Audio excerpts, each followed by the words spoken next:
என்னுடைய அம்மாக்கள், அக்கா தங்கைகள், அண்ணன் தம்பிகள், நண்பர்கள் அனைவருக்கும் என்னோட உயிர் வணக்கம்। দক্ষিণী সিনেমার সুপারস্টার থালাপতি বিজয়ের প্রতিষ্ঠিত রাজনৈতিক দলের জনসভায় গেল শনিবার ২৭ সেপ্টেম্বর পদদলিত হয়ে প্রায় ৩৮ জন নিহত হয়েছেন এবং আহত হয়েছেন আরও অনেকে, যেখানে ১৬ জন নারী এবং ৬ জন শিশু ছিল বলে জানিয়েছে ভারতীয় গণমাধ্যম। এই ঘটনা গোটা বিশ্বব্যাপী আলোচনার জন্ম দিয়েছে।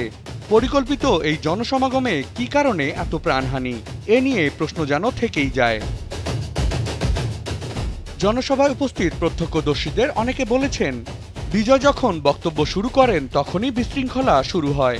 এ সময় থালাপতি বিজয় ও পুলিশ উপস্থিত জনতাকে শান্ত থাকার আহ্বান জানান। এরই মাঝে মাইকে ঘোষণা হয় যে ৯ বছর বয়সী আশমিকা নামের একটি মেয়ে হারিয়ে গেছে। এই ঘোষণা শোনার পর বিজয় পুলিশকে সাহায্য করতে অনুরোধ করে এবং বক্তব্য সংক্ষিপ্ত করে মঞ্চ ত্যাগ করেন তিনি। ঘটনার বর্ণনা দিতে গিয়ে আরেকজন বলেন, বিজয় আসার আগ পর্যন্ত জনসভার ভেন্যু স্বাভাবিক ছিল। হঠাৎ ফ্লাড লাইট বন্ধ হয়ে যায়, যা জেনারেটরের সাথে সংযুক্ত ছিল, এবং এরই মধ্যে হারিয়ে যাওয়া শিশুকে খুঁজতে শুরু করেন অনেকে।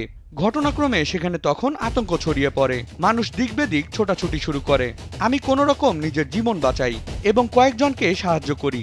সেখানে আমি দেখেছি কিছু মানুষ গাড়ির নিচে আটকা পড়েছিল। এআইডিএমকে এর সাধারণ সম্পাদক এডাপাডি পালানিস্বামী বলেন, এই ঘটনায় ৩৯ জন প্রাণ হারিয়েছে। আমাদের জানানো হয়েছে যে বিদ্যুৎস্পৃষ্ট হওয়ার কারণে পদদলিত হয়ে এই ঘটনা ঘটেছে।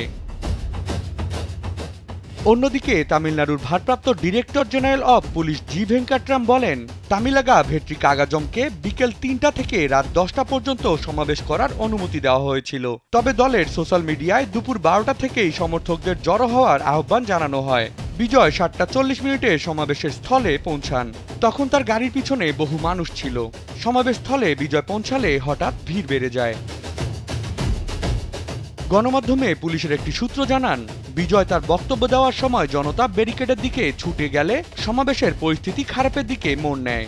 সমাবেশে প্রায় ৩০,০০০ মানুষ উপস্থিত থাকার প্রত্যাশা ছিল পুলিশ কর্মকর্তাদের। তবে স্থানীয় প্রতিবেদন অনুযায়ী সমাবেশে উপস্থিত ছিল প্রায় ৬০,০০০ মানুষ।